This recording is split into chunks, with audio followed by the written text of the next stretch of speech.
I do love music, not related to the sound of music, feeling the vibrations of the music. Just feeling that vibration, that's the rhythm, it's the vibe.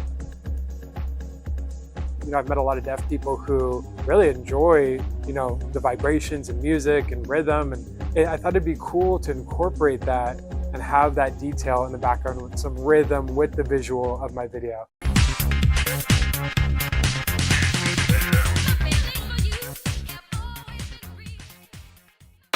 One afternoon, I was very tired. It was after school, and there was the yellow school bus that dropped me off at my mom's hairstylist. And I was 8 years old. What do you expect? An 8-year-old boy, he has no patience, so I'm sitting there, I'm restless. My mom's like, no, don't sit there. She said, I'll give you a bribe. I'll give you a lollipop. I'm like, okay, fine. And she's like, okay, you can have it, but don't spin around. I'm like, okay, sure, fine. So I got the lollipop, and then they left. And man, I started spinning that chair like crazy. And I was staring straight at the lollipop, and it wasn't moving. But the background, was blurring as it was spinning. And I noticed the lollipop was stood still. And that was my own definition of art.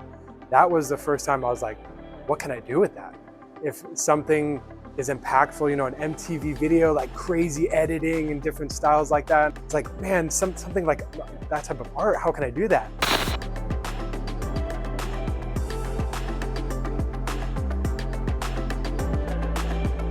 So I see myself as a performer, really, that helped me when I was young. My dad and his friend group, they would tell jokes to each other.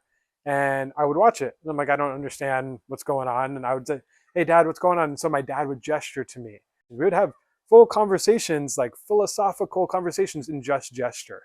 And I'm like, oh, okay. So gesturing was more for me of like a mix of just gesture, miming, facial expressions, all of that rolled into one. And so that got instilled in me as I was growing up. About 2000, I would say, the year 2000. I got a digital camera, just like this one. My dad gave it to me for Christmas, and I was so excited. And it's like, wow, 3.2 pixels. Oh my gosh, it's incredible. And so, I would go crazy with that. I was taking pictures, and I would see, there's a little, like a video switch. It's like, oh my gosh, wait a minute. I plug it in, I can plug it in the computer, and I can record, and the video's there. It's free, and I can just adjust it and edit it.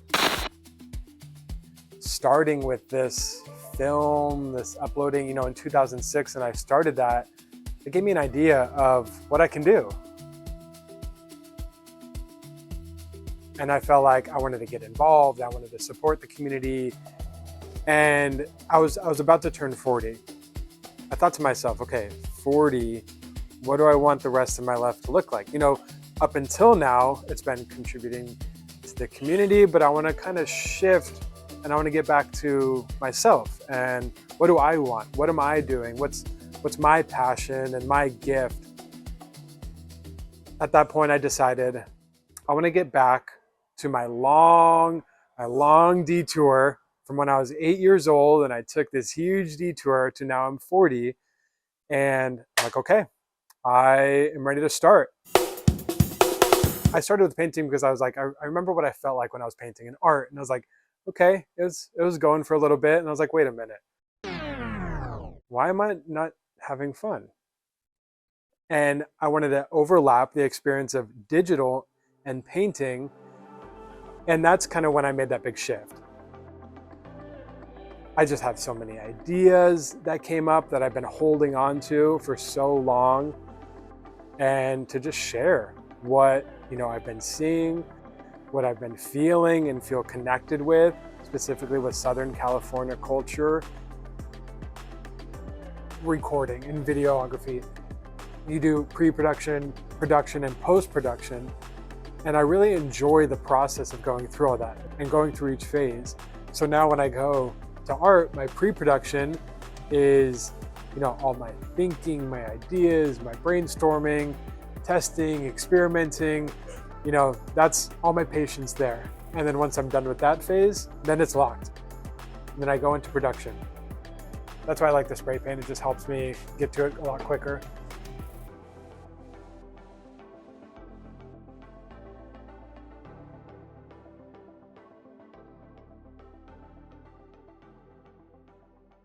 Oftentimes deaf people have like increased observations.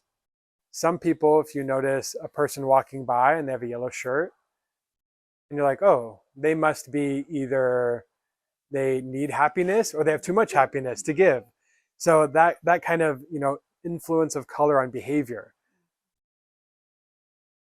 I have like 8 different colors typically, and I'll pick and choose.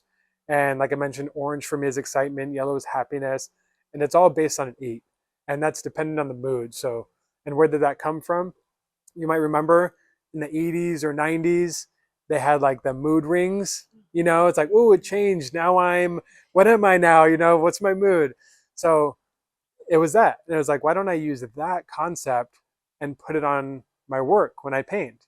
So someone can relate to it emotionally. That was my first of 500, first of over 500.